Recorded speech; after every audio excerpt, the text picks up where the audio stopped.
If you really dive into research, there's so many complexities to it. Yeah. Where do most of our moms get information now? Yeah, Google, right? So I just go online and search something and say, okay, well, I guess, my kid's got cancer or whatever, right? And now they've got just this kind of like snapshot of maybe not the best information, pulling from kind of, for lack of a better term, garbage. That's what you're going to end up getting as far as your output. What is a reputable source, right? Yeah. People find their influencer or find their blogger. Dr. Google is not as expert as we thought. What do you know about research? It changes every day. Our search engines, they're not fast enough to be able to catch up. Things seem too good to be true. They probably are. That probably is the case. I've gone through a lot of work to be able to know what I know, to be able to spend that time with a patient and help them solve some complex problems. I love it. And that's something I'm super passionate about. So find the provider that you connect with, find the provider that's put some work in, do everything that you can to try to help a healthcare provider listen to you and understand where you're coming from. Welcome to the Healthcare Revolution podcast, where we empower you to take control of your health, build a community of trust in quality healthcare, and achieve lasting wellness. I am your host, Brad Powell, doctor of physical therapy and owner of an award-winning clinic here in the Salt Lake Valley. Each episode, we dive into all things rehab, injury prevention, and overall health, bringing you expert insights from leaders across various healthcare fields. Please note that while we strive to provide you with the best knowledge and advice, the opinions shared are those of our guests and should not replace professional medical advice. So let's revolutionize healthcare and wellness together. Today I have with me Tyson Winder, who's a doctor of physical therapy, and he has a unique certification called an orthopedic certified specialist. He works in St. George for Intermountain Healthcare, and he also teaches as an adjunct professor for our University of Utah physical therapy program. We're so excited to have you on, Tyson. Yeah, thank you, Brad. Happy to be here. I followed Tyson for years on his passion for research, and today our topic, what we're discussing today, is how we turn research into results. How do we do that? When we see something on paper, if you really dive into research, there's so many complexities to it. Yeah. There's different tiers of research, whether it be randomized controlled trials or systematic reviews, case studies, or just professional medical advice, right, from an expert. Yeah. Tell us about those different tiers of research and how you look at articles differently now that you know what you know. Yeah. Excellent question there. I think, as far as biggest bang for your buck, you're going to start at kind of the top level of evidence. And so as you're saying, systematic reviews, and then another thing we call meta-analyses, where basically somebody's gone through the work of compiling a ton of data, studies and things that have been done, and then putting that together and saying this is what the data generally says, which in a lot of cases, like you said, it can be a bit of a mixed bag, or they might say, hey, we have a low certainty of evidence with this. But then, like I said, that just kind of comprises everything. And then as a lower tier of evidence from there, you've got what we call randomized controlled trials. And depending on how well those are structured, they can give you a pretty good amount of information about treatments that could be effective for certain patients. And then you go a little bit lower than that, and that's generally something like clinical experience or anecdotal evidence or whatever we want to call it. Yeah, or just an expert, right? Yeah. Whether it be a medical doctor, that's pretty much the lowest tier if we're to talk as about far as evidence, right? Yeah. So talk about where do most of our moms get information now? Yeah, Google, right? So I just go online and search something and say, okay, well, I guess, my kid's got cancer or whatever, right? Just always find some random information. I guess a recent pet peeve of mine is now that they have the AI summaries. Yeah. It just pulls from whatever it, comes up. And so talk to us about the benefits and the drawbacks of just AI summaries.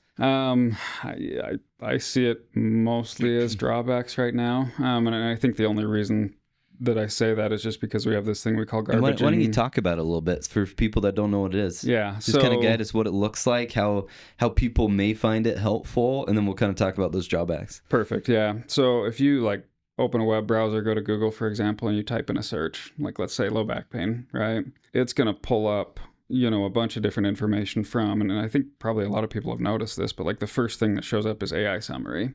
And it'll just have okay, here's the information that I was able to find. And that's pulled off of some sort of search engine optimization, right? Pulling multiple articles. Yeah, exactly. And so it really depends on how well we are as experts of uploading blogs or research into the search engine. And it could pull way old information too. Old or just popular, right? And so if something's been clicked on a bunch or looked at a bunch, it's sensationalized or whatever. Sauna use or just something that's just trendy. Yeah, exactly. And that might pop up first. And so somebody goes and they look at that and they're like, okay, I want to see what I can find on low back pain. And that's the thing that pops up in that AI summary. And now they've got just this kind of like snapshot of maybe not the best information. So we use a term called garbage in, garbage out, which means, if that's pulling from kind of, for lack of a better term, garbage, that's what you're going to end up getting as far as your output. So it may not necessarily pull from the most reliable or trusted resources. And so I usually just recommend when people look at, information like that, they scroll down a little bit further and try to find some information from reputable sources like the Mayo Clinic or Johns Hopkins or other, other groups or organizations that generally have looked at the research. Hard to figure out, what is a reputable source, right? People find their influencer or find their blogger that...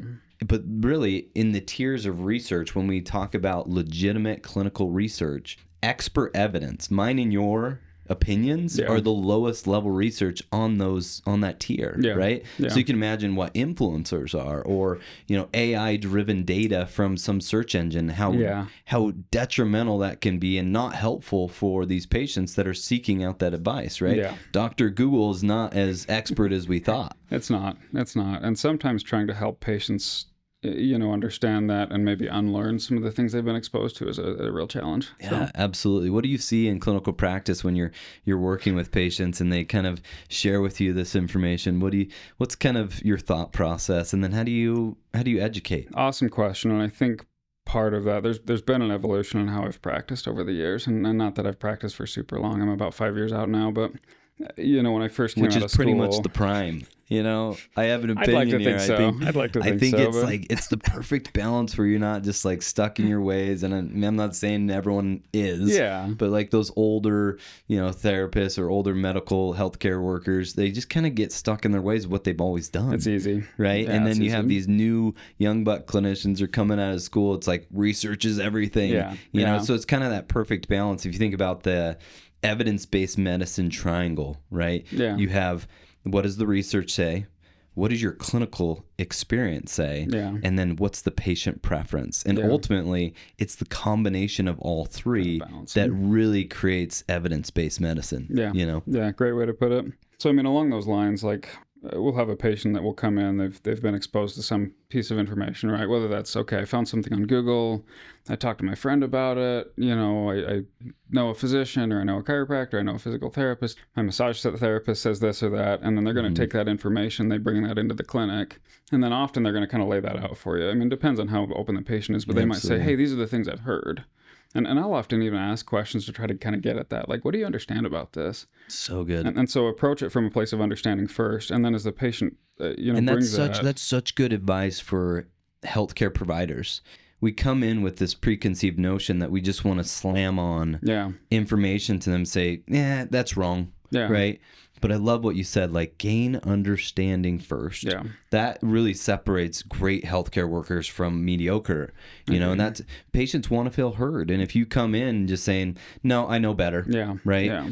Even knowing you might know all of the research and you dug super deep on low back pain, making sure that patient is heard is absolutely crucial.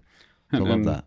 So exactly. And then if a patient walks in with, a condition, you're like, I've looked at your chart, I've looked at your imaging, I've got a pretty good idea of what's going on. If you just come out of the gate like, okay, well, this is what it is, and I'm pretty confident on that, and don't take the time to get to like hear the patient's story, then they'll walk out the door and they're not coming back, right? Yeah. Like, I didn't feel like I was heard or validated or whatever it might be.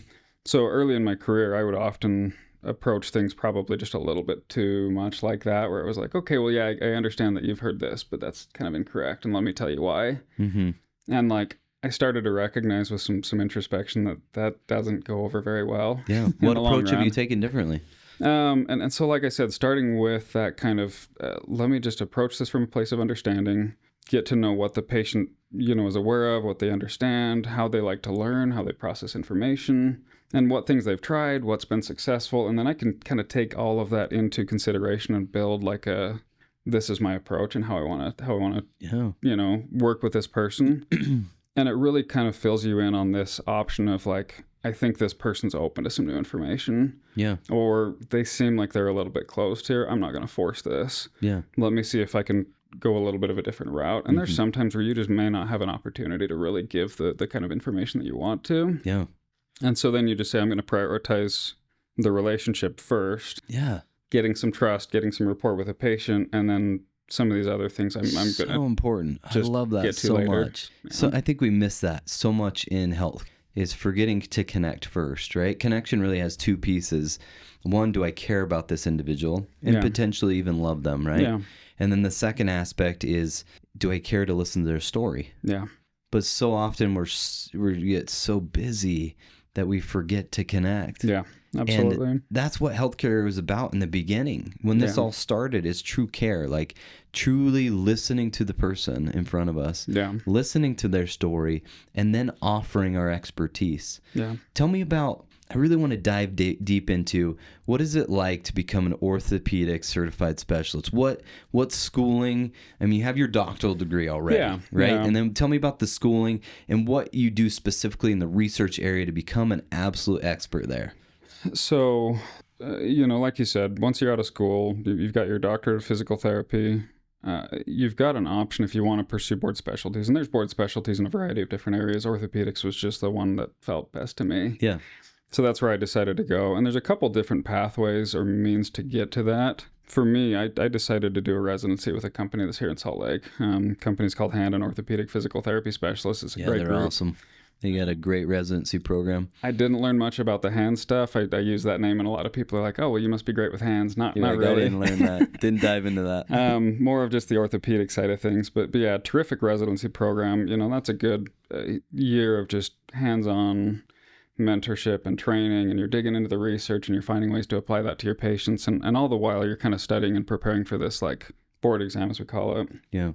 And going the research, or not the research route, pardon me, going the residency route kind of shaves off basically a year, allows you to test for, or sit for that test a little bit earlier than otherwise. If you don't go through the residency route, then they want you to have 2 years of practice prior to applying for it, which means that you're probably almost 3 years out before you get that certification. Walk me through like a day in, day out, and kind of the assignments and things that you have to do to really understand research well. Yeah, so every residency program's a little bit different. With this one in particular, I happened to be on with this group when we were going through an accreditation process, which means we had multiple cases where we'd have a panel of people, or a person on a computer that would watch kind of a mentor session. I'd work with Todd, who's one of the therapists there. He's terrific. And he and I would kind of work together through this mentor session, and this panel would watch it and then kind of verify that, like, okay, it seems like they're working well together. The mentor's doing a really good job at instructing the resident. Mm-hmm.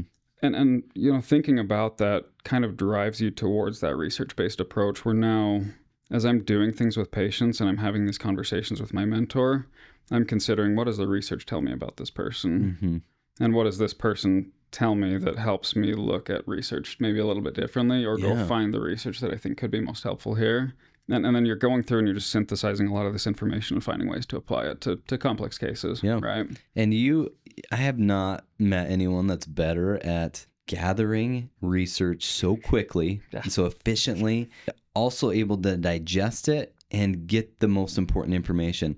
I mean, you can like pull 15 articles, and maybe I'm misquoting this, but 30 minutes, and they're each 60 pages long. Tell me about your practice and what you had to do to get good at that skill. That's a really hard skill to master. I mean, we did it in school a lot, right? Yeah. And I felt like I got okay at it, but it takes me hours, to do what you do. Like, how did you get so good at it? What did you have to do to practice to really digest that and synthesize it so quickly? Yeah. I think some part of that has to do with my background. Like, going through undergraduate degree, I had a little bit of a varied background and went through business administration and like sociology were kind of my undergrad degrees at an integrated studies program. I had 4 different statistics courses in undergrad. So that helps, right? Like, sure. And then going into, PT school, we've got some courses and things that help kind of build on that. And then I think going through the residency program, like, that helped kind of fine tune that as well. I would say the biggest thing that probably helps me is I just consume a lot of information. Like I probably average at least 3 to 5 articles a week. Podcasts, when I work out, I listen to podcasts. It seems weird, but like instead of like blaring music or whatever else, like I just listen to podcasts. No, it doesn't sound weird at all. That's And- what we all should be doing. And so I've got... And finding the best information too. And I think that's what this podcast is about, for a lot of our viewers is how do you find the best information with your limited knowledge, right? Yeah. We spend so much time, so much expertise in this area, and we can pull information fairly quickly from the best sources. Yeah. But a lot of our viewers, they have no idea where to find good information. They think Google, Yahoo, all these different, search engines are going to give them the best advice. But some of it's 30, 40 years outdated. And what do you know about research? It changes every day. It does. Right? I remember Scott in our first class, Scott Ward in PT school, he said, whatever you learn today will be obsolete by the time you graduate. So stay up on the research, right? And our search engines, they're not fast enough to be able to catch up. And like they're really pulling information from outdated sources that's not helpful. You know? Or maybe potentially helpful, but not the most helpful. Yeah, it could be. And so like you're saying, I mean, when I go through that process of finding research for a specific question, right? Like, okay, this is the question that I want. I think it helps to have that kind of framed out first. Give me an example of a question that you might have, or maybe one of our viewers might have, that you research, and then kind of the step-by-step process of how you do that. Okay. You probably have... some accounts that allow you to get research articles quickly. I do. And then maybe give us some advice for viewers. Like, what would you recommend they do if they want to do their own research? Yeah. So, I mean, I am fortunate, like you said, having accounts, working for the University of Utah and then working for Intermountain Health. I've got access to a lot of articles and resources. You got a big database that you can just pull. Yeah. Typically, if I work in private practice, I'd have to pay for them, right? Yeah. Or you find a friend that can get you one. Exactly. I mean, that's how I mostly do it. So I mean, you've got those options. But then regularly, I mean, you've got different sources like PubMed, for example, that's free to the public and usually has like full text articles or links of open access articles that are done, peer-reviewed literature. It's high quality. It's got a lot of, like I said, systematic reviews, meta-analyses, things that will just kind of comprise that this is what the research says. And I think that can be a really good place for people to start. Yeah. So you can just go, to something like that, PubMed, and say, okay, I want to learn a little bit about low back pain, or I want to learn a little bit about MRIs for low back pain, or I want to learn about surgeries for low back pain, or whatever it might be, or shoulders or knees or anything else. And you can just start, typing in some of these keywords, and it'll lead you to a variety of different articles. And you might just see something that catches your eye and says, okay, well, this sounds interesting. I'll click it. Scroll down, I glance at the abstract at first just to get an idea of what it says, and then I'm going to go read into some of the other things. And I usually will just jump straight to the conclusions, read it. Then I might delve into more of like the methods and how the study was done. And that's more of my kind of background, looking at like how's this structured. But I think for the average person, if you can at least get through the abstract and maybe glance at the conclusions and just get a sense for like how you don't need to read through all 60 pages. You know? And then I think the other thing that I tell people to watch out for too is if things seem too good to be true. They probably are. That probably is the case, right? If it seems like the authors are being pretty realistic about like, hey, it's a little bit murky, but this is kind of what we think this is, or this points to that. Generally, that means they've done a pretty good job at kind of appraising what they found and being a little bit realistic with the recommendation. Say a young mom has got 3 kids, maybe 35 years old, and wants to really dive into some literature or some research, doesn't have time to get into PubMed, just wants to be able to Google. How do they know what reputable sources to look for? Yeah. What would you recommend? And I'd mentioned earlier, I think generally speaking, if you can find publications or things from universities, hospital systems, government organizations, and I know there's not always a lot of trust in government organizations or universities or other things like that. Yeah. But those are people that have dedicated their life to looking at research and performing research, right? So there's kind of your top tier for the general public, and then you talked earlier about the Mayo Clinic and Johns Hopkins. But those are the universities you're talking about, right? Yeah, universities or university health systems, right? And like I said, people have dedicated their life to research. I mean, a PhD is no joke. So if you've got someone that has a PhD behind their name, they've probably put a lot of effort into knowing that topic. Literally their whole life, dedicated to diving deep. Yeah. What issues do you see with people going to influencers? Well, first of all, why do you think they do that? Yeah. And then what issues do you think could arise from that? So first of all, I think it's easy, right? Like I'm on Simple. Instagram, I'm scrolling my phone, and this video pops up, Yeah. and it's somebody that talks with such a great level of confidence that you're just like, they must know what they're talking about, Yeah. right? Like, They must. yeah, Especially on low back pain. You know, like Exactly, they must be yeah. giving the best advice on it. for sure, and they've got fancy graphics and other things that show up on the screen. It just looks great, and so people just are attracted to that naturally. And then if it's something that fits our bias, Mm-hmm. like, oh yeah, I've had sciatica. For sure. And now the light bulb goes off and I'm like, oh, great. This is information for me. And then you really internalize that, even though, again, it may not be the most accurate information, or maybe, that diagnosis isn't quite correct or whatever that might be. And so that information just comes really, really easy, right? Like I didn't have to go do a PubMed search. I didn't have to read articles or whatever else. Like that just was put right out there for me. So I think that's part of it, is just kind of the ease of access and that information just coming to you from wherever, right? Yeah, you Without start having developing a trusted source. Yeah. And they're kind of your source for everything, right? Yeah. But the thing is, like, if would I ask a plumber for some electrical information, you know what I mean? Even though I love that plumber and they might know some general information about electrical, Yeah. I probably am not going to ask them about electrical. But too often on the social media world, that's what we're doing, right? Yeah. It's like, oh, this certain influencer, they know everything about Yeah. anything, Yeah. And we use them as the source for all things, everything, Yeah. And I think that's a big issue. Yeah, Because absolutely. you're looking for expert advice. What's the best thing for my child or the best thing for my mom? Yeah. But yet you're getting it from a source that's not credible. Yeah, and then I think part of that too is just checking your bias, right? Like I'm going to bring my bias into a conversation when I work with a patient or when I look at research. I have to be able to kind of look internally and say, do I have a bias here, right? And does the patient have a bias here? A patient might Describe walk that to in. me. What does it mean to have a bias? Give me an example. Yeah, so let's say that someone's had like a really negative experience with a healthcare provider. So you probably see this in the clinic regularly. I know I do, where a patient will walk in and they're like, you know what, I've tried physical therapy, it didn't work. So they're already entering in with that bias, that preconceived notion. Yeah. It's not going to work. Yeah, it's not going to work, right? I'm here because I got to get my 6 visits so I can get my injection, so I can have my surgery, my imaging, whatever it might be, right? I'm here to check a box. So good luck, you're not going to help me. And a patient comes in with that bias, and you have to figure out how to work with that person in a way that's going to be meaningful. Can I provide this person with something that's going to help them? Yeah. And part of that is let me get an understanding of where they're coming from, right? What was your past PT experience like? Fill me in on that. Yeah. And if you can get an idea of like, okay, this is how they're structuring their thought process. This is the information that they've been exposed to. This is what they believe.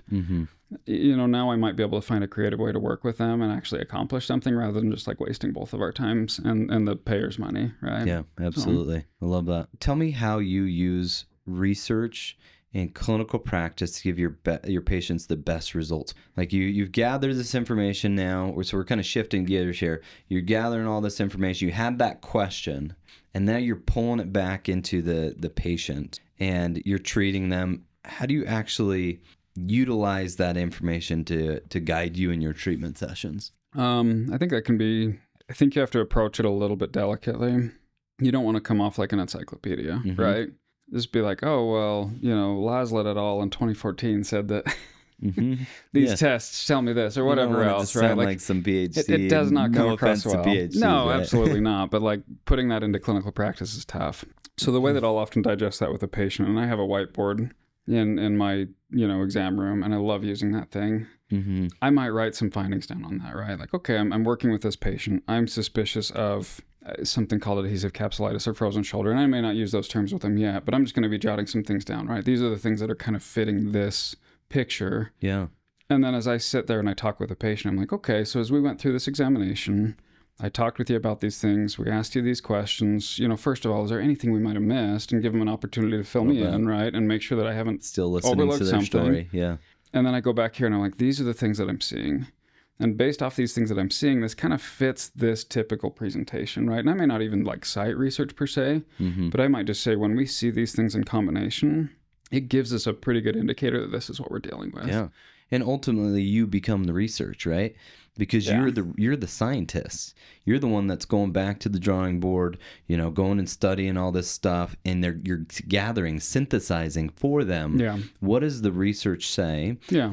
How are you actually presenting? Yeah. I listen to your preference on, areas that you want to go into more. Yeah. And then I'm synthesizing all that information, and here is what we found today. Yeah. And based on that presentation, here's the treatments for that. Yeah. And then I think taking the time to lay that out too and say, look, this is what the research generally points to as far as treatments that could be effective.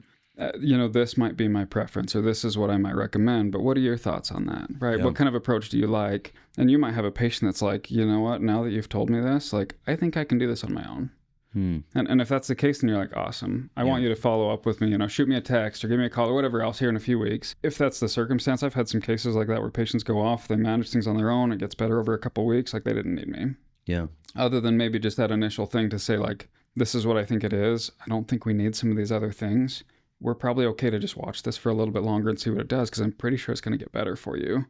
In some other cases, you might be like, I really think you need to be here. And this is why, right? And you lay it out.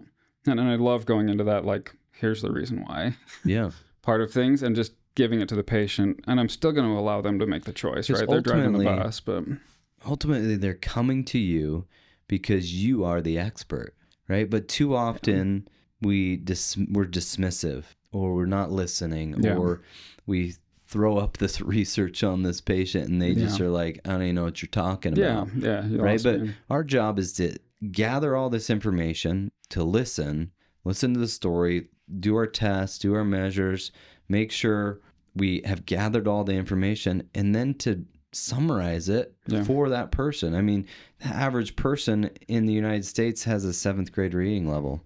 Right? Are they going to understand all this mosh podge, research-driven data, meta-analyses, systematic? No. Like, our job is to say, this is the information that we've gathered today. Yeah. And based on that, this is the treatment for it. And this is how you're going to get better. This is, what we anticipate, going along that journey. We use the term prognosis, right? Yeah. This is the prognosis of how things should pan out based on this information.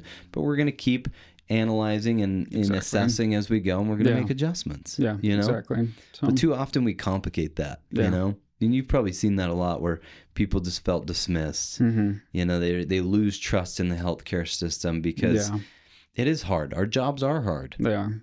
We're gathering all this information, this complex stuff, and then we're trying to sort it out and bring it down to the level, or to the appropriate level for the patient, wherever they are. What are challenges that you found in implementing those tactics with patients? Yeah, definitely complexities. And I think part of that is just like the thing I've adopted, I guess, as I've gone on, is sometimes less is more. A lot of times less is more. Probably all the time less is more. But you're not just going to throw it all at them. Here's 50 things. Yeah, right. And then they walk out of the appointment being like, what just happened, right? I don't remember what he called that thing that I have. I don't remember what he said was going to help me. I don't know what I'm supposed to do. He gave me exercises, but I don't remember them. There's 15 things, and now I just don't even know which way is left. Yeah, right. And there was a time where I was like, okay, I'm going to throw all this stuff at him and give him all these exercises and all this information, and here's some resources and some links you're going to read. And the patient's like, I want like 1 or 2 actionable things. And it's common for me now. I might send a patient home with 1 exercise. I'm like, I want you to focus on this exercise. Research shows if you give them any more than 3, they're not doing it. I don't think that's bad start. Having been a patient myself, I know that's true. Yeah, ain't nobody got time for more than 3 exercises a day, So I think finding ways to make that kind of the go-to, less is more, right? These are the things that I think are most important. This is what I'm going to prioritize right now. And then if I can tell the patient's hungry for more, okay, I'm eating this up, I'm following it.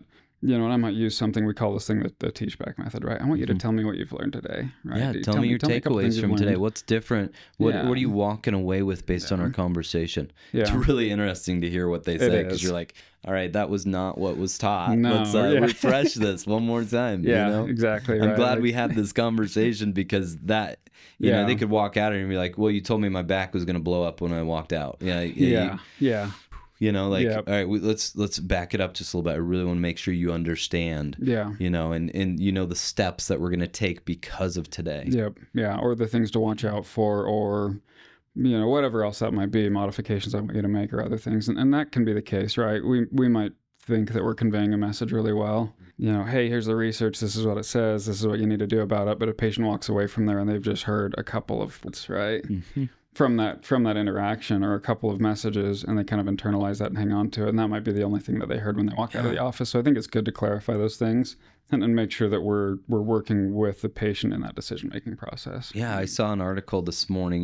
You've heard of this article, but it's specifically talking about how these words can be damaging to patients that we use. Yeah. One of the terms that we use is degenerative disc disease, right? Yeah, if I could I looked at this article this morning on this table, and it was a meta-analysis, right? Okay. Which means thousands of people were in this review, potentially, right? And it was really good research. And it said specifically that 40-year-olds, I'm 35. Yeah. If 40-year-olds, 68% of us have degenerative disc disease. Yeah. But as a provider, if I'm just like telling my patients, oh yeah, you have degenerative disc disease, it shows on your MRI here. Yeah. How do they interpret that, Exactly. right? How damaging is that? If I told you, Tyson, you had degenerative disc disease today and you didn't have the knowledge that you did, what would you be thinking when you left? It sounds like my spine's going to crumble and I'm going to fall apart, right? I'm going to lift differently. Maybe I'm not going to lift the rest of my life. Yeah, my spine's not strong. It's like not I got stable. a bad spine, right? Mm-hmm. But if roughly 70% of us have it, what does that really mean? And the conclusion of this article essentially was, it's normal aging. Yeah. You know, but that's just a normal process of aging. Yeah. But yet we put this term to it, this label that can be detrimental to people for the rest of their lives. Yeah. And then that term sticks for years, right? Like things that we used to commonly say, like degenerative disc disease, right? It's taken decades now for that to start to go away and for people to kind of realize that, hey, this probably doesn't convey the message we want it to, right? Yeah. And I know people get really frustrated because they might have an MRI or something and they'll come into the office and they'll be like, you know what, the radiologist said age-related changes. What the heck does that mean? Like, you know, my other doctor said I've got arthritis. He said I've got, and whatever that might be. And I think in some cases, those radiologists are trying to convey that I don't see anything here that's overly concerning, right? And so it may not be that they're trying to dismiss it. And I think we need to be careful of the same thing, right? Yeah, absolutely. You can't let the pendulum swing the opposite direction. Yeah, I'm not going to sit there and just be like, oh, well, you know, 70 whatever percent of you will have this. So like, you're fine. Don't worry about it. That kind of thing. Just walk it off. Your back pain's fine. 70% of us have it, right? Really what we're looking for is the match between your clinical symptoms and what's on your imaging. Yeah. Is there a married match there, right? Yeah. Is your L4, is there something going on there and your L4 is actually hurting? Yeah. Okay, we need to dial some things in there. But it's not a death sentence. Yeah. Right? It's not anything that you're going to have to worry about 50 years from now. Yeah. You know, but I think we really got to help people understand the radiologist put this picture together, right? And ultimately the picture or the paragraph or whatever, the summary is for the trained professional to be able to articulate and process and then explain to you what's going on. But too often the patients get a hold of this chart and they interpret it themselves. Yep, they do. And it's like, oh my gosh. And then they're telling all their family, like, I got bulging discs and herniations and, you know, all these swirl nodes, you know, whatever they are. And they just think it's, you know, all these changes that are really kind of normal. Yeah. But it's the healthcare providers put in all the education. It's their job to interpret that for you. Yeah. Just pretty much show these things matter, these things don't. And we're gonna go after these and we're gonna get them better. You know? And then put it with a clinical picture and say, it makes sense that you feel this way, right? Yeah. I can see that. And I understand why. And not dismiss that either. Yeah, yeah. And here's the things I think we can do about it, right? So I love it. Yeah. Tell me about, so we talked about evidence-based medicine, the three aspects. We talked about the research, what the research says, the clinical expertise, and the patient preference. Yeah. And what's interesting on this triangle is sometimes the patient preference matters more. Yeah. Sometimes the clinical experience matters more, and sometimes the research matters more. So where that dot goes, if you were to kind of toggle it, you have to make that adjustments, right? So I want to spend a little time talking about that. I've treated thousands, like at least 1,000, if not 2,000 SI joints, and I learned a certain method of treating it with muscle energy techniques, essentially like rotational movements in strengthening and certain aspects of clinical practice, whether it be some manual therapy, that seems to work almost every time. Yeah. But the research doesn't back it up. It doesn't. And I've gotten thousands of patients better, and I can't explain it. Yeah. Yeah. Like, tell me like what your thought process is with that. Like, how do you explain that in the clinical research if I can do it all the time in clinical practice, but the research, there's nothing to support it? Yeah. So checking my bias first, right? Because I come from such a strong research background that's often where I'm going to want to go with this. Yeah. I think we have to look at a couple different things. Number one, I think we have to say, okay, what's the treatment that I'm doing, first of all, and how does it affect this person, right? Mm-hmm. And your treatments can have effects in a variety of different ways. So we have these things we call specific effects. We have these things we call non-specific effects. Mm-hmm. Not very descriptive. Yeah. But the specific effects are the things that actually occur in the tissues, right? Yeah. So, for example, if I ask somebody to exercise, and let's say that I'm having them work on something like a deadlift, over a period of time, we can see specific adaptations in those tissues, right? Mm-hmm. But then we can also see What do you mean by non-specific adaptations? Yeah, good question. So muscles strengthening, right, or muscles hypertrophying they or get growing in stronger. size. Okay. Tendons becoming more stout or stiff, which is a good thing.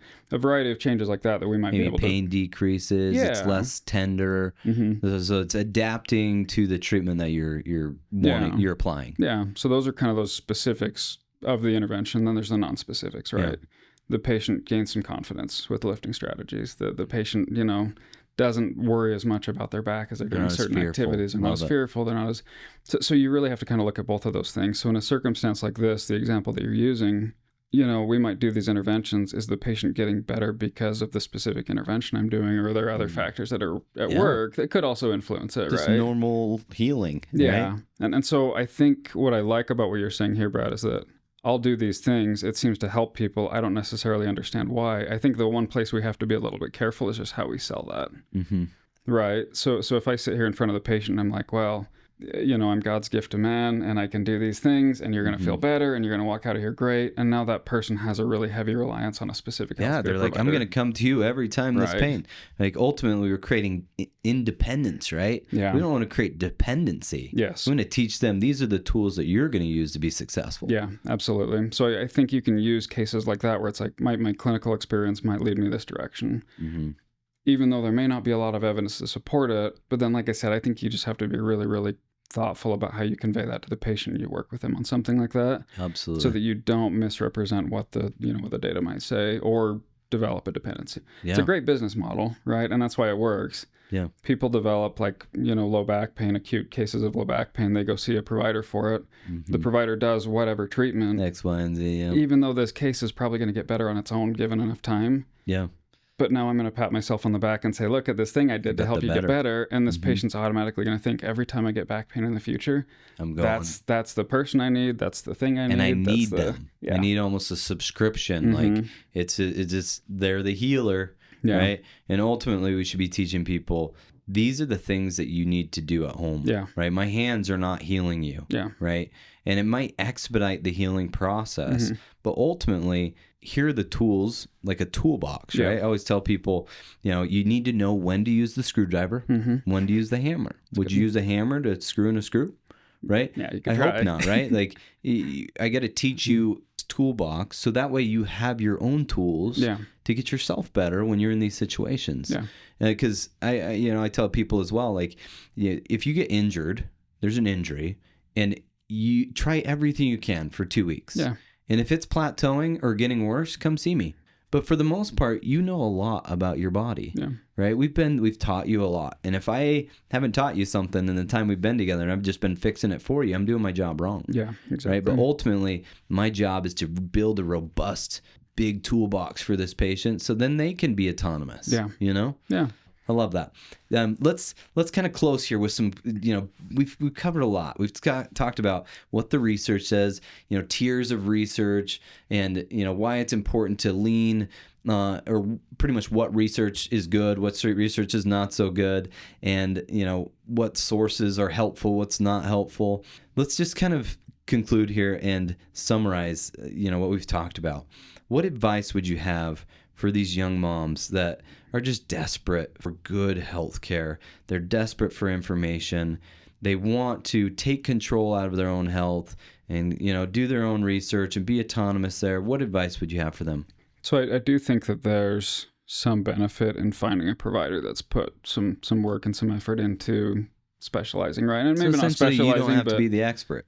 Yeah, like somebody that's put a lot of effort into trying to keep up on their craft. What right? advice would you give on that? Like, how do they find those people? Yeah, great question. So there's actually a database, and we can link this in the show notes or whatever fancy podcast stuff you do Absolutely. there. But there's a database where people can go and they can search for a provider within physical therapy specifically, and look for a specialty provider. Geriatrics, oncology, orthopedics, pediatrics. I mean, there's a range, neurology, whatever else it might be. You can go and you can say, okay, I live here. What's within 25 miles of me? What's within 50 miles of me? This is the provider I'm looking for, the kind of, whatever that might be. And then they can find somebody. So for me, like, I looked at orthopedics, or I did an orthopedic residency. I passed a board specialty exam. They could find my name, look at that. They can go look at my bio. They can see what I like, what I don't like, my approaches, what I like to treat, whatever that might be. And they can say, okay, I think this person could be helpful. And then they might seek me out, right? And then I think you just have to figure out when you go meet a provider.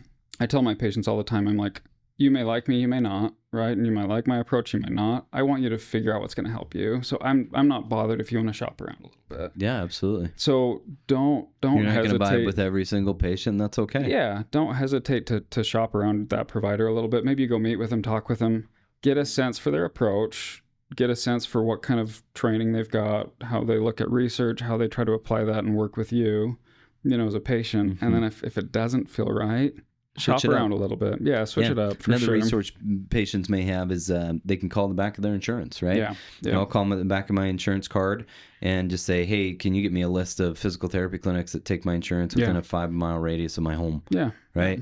And then, then you can go through that process of shopping around. I will also say that I love populations of people that round up together. Yeah.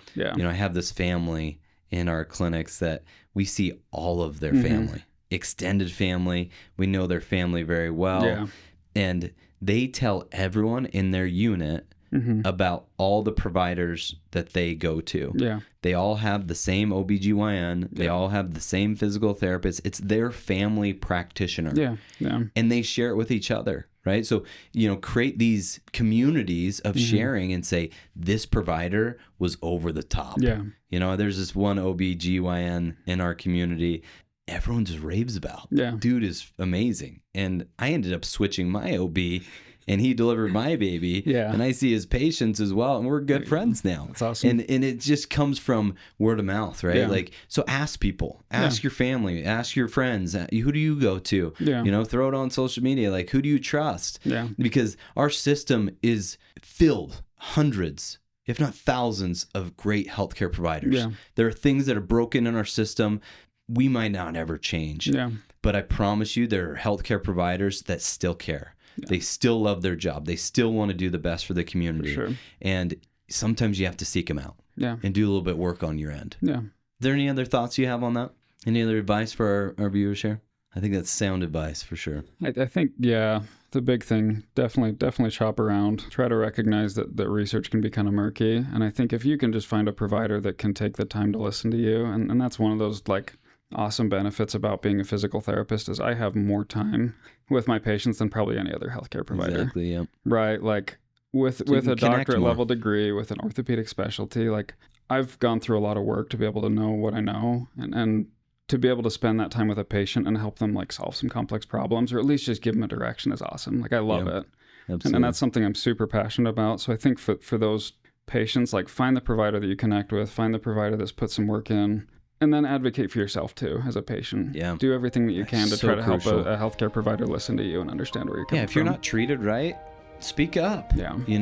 Report it to your insurance. These things don't change unless we all speak up. Yeah. Sound advice, advocate for yourself, advocate for your family. There's no one that knows your body better than you. Yeah. And if you're not feeling listened to or feeling heard, find another provider. Yeah. Because they're great providers. And Absolutely. you just got to go through trial and error. Just like you're picking a painter for your house or a contract for your house. You're going to get multiple bids. We don't tend to do that in healthcare. And I think we need to do it more often. But ultimately, it's your health. Yeah. And you need to advocate for yourself. I love it. Well, thank you, Tyson, for joining us today. Ben. It's been such a pleasure. I've loved this conversation, and I hope all of us can take research and just kind of look at it in a different light so we can really have excellent results in our healthcare. Appreciate you. Yeah, thanks, Ben.